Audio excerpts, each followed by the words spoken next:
મિત્રો સ્વાગત છે તમારું અમારી ચેનલ ગુજ્જુ લવ પહેલી ચેનલમાં। તો મિત્રો આપણે આજે એવી સ્ટોરી વિશે વાત કરવાના છીએ કે તમે સાંભળીને ચોંકી જશો। આજે હું તમને મારી અને મારા દિયરની એક સુંદર મજાની કહાની વિશે વાત કરવાના છીએ। દોસ્તો મારું નામ અલકા છે અને મારી ઉંમર 30 વર્ષની છે। હું ખૂબ જ સુંદર મહિલા છું। હું આજે મારી સાચી ઘટના તમને જણાવી રહી છું। સાંભળવીને તમને પણ ખૂબ જ પસંદ આવશે। મિત્રો હું ખૂબસૂરત મહિલા છું, પરંતુ દુઃખ એક વાતનું છે કે મારો પતિ મને છોડીને જતો રહ્યો છે અને તેને બીજા શહેરમાં જઈને લગ્ન કરી લીધા છે। હવે હું મારા સાસુ સસરા અને મારા દિયર સાથે રહું છું। મારા દિયરની ઉંમર 15 વર્ષની છે। અમારું બધું જ કામ મારા નાના દિયર પાસે કરાવતી હતી। આ ગઈ કાલની વાત છે। અમારા ખેતરની અંદર મૂળા સોંપવાનું કામ ચાલતું હતું, એટલે ઘરના બધા ખેતર ઉપર ગયા હતા અને મારો દિયર પણ આખો દિવસ ખેતર ઉપર જતો। પણ અચાનક વાતાવરણમાં પલટો આવ્યો અને જોરદાર વરસાદ સાથે માવઠું થયું અને અમે બધા ખેતર ઉપર ફસાઈ ગયા। હું અને મારો દિયર ખેતરમાં આવેલા પંપ હાઉસની અંદર જતા રહ્યા। અમે બંને વરસાદ બંધ થાય તેની રાહ જોવા લાગ્યા। ધીમે ધીમે અંધારું થઈ ગયું અને મારા સાસુ સસરા અને બીજા લોકો ઘરે જતા રહ્યા। જો થોડોક વરસાદ વધારે ઓછો થાય તો અમે પણ ઘરે જવાનું વિચારતા હતા। હું વરસાદની અંદર ભીંજાઈ ગઈ હતી, તેને લીધે મારા કપડાં ભીના થઈ ગયા હતા।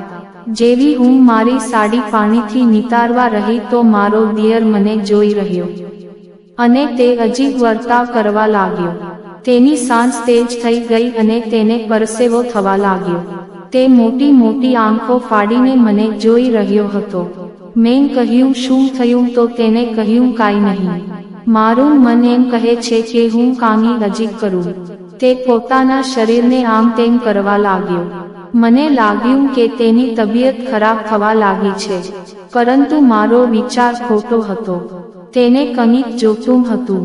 તે બોલ્યો, ભાભી મને ઠંડી લાગી રહી છે। પવન અને વરસાદ ખૂબ જ હતો અને આજુબાજુમાં કોઈનું ઘર પણ ન હતું અને કોઈ બીજા કપડાં પણ નહોતા, જે ઠંડીથી કાપવા લાગ્યો। તેને ઠંડીનું બહાનું બનાવ્યું તે વાત મને પછી ખબર પડી। જ્યારે તેને એવી હરકત કરી થોડીવાર પછી તે વધારે કાપવા લાગ્યો, ધ્રુજવા લાગ્યો। તો મેં મારી સાડીનો પલ્લુ ઉપર કર્યો અને તેની ઉપર મૂકી દીધો અને તે છોકરાની જેમ મારી ગોદમાં માથું મૂકીને થોડો શાંત થઈ ગયો।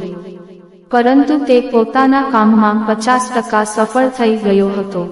10 મિનિટ પછી હું બોલી, દિયરજી હવે તમારી તબિયત કેમ છે? તે બોલ્યો, ભાભી ઠંડી તો હજી પણ લાગે છે। તમે 10 મિનિટ એમ જ રહેવા દયો, મને આમ જ સૂવા દયો। થોડી વાર પછી તે ઊભો થયો ને બોલ્યો, ભાભી મારા ભાઈ તમને ક્યારે છોડીને ગયા?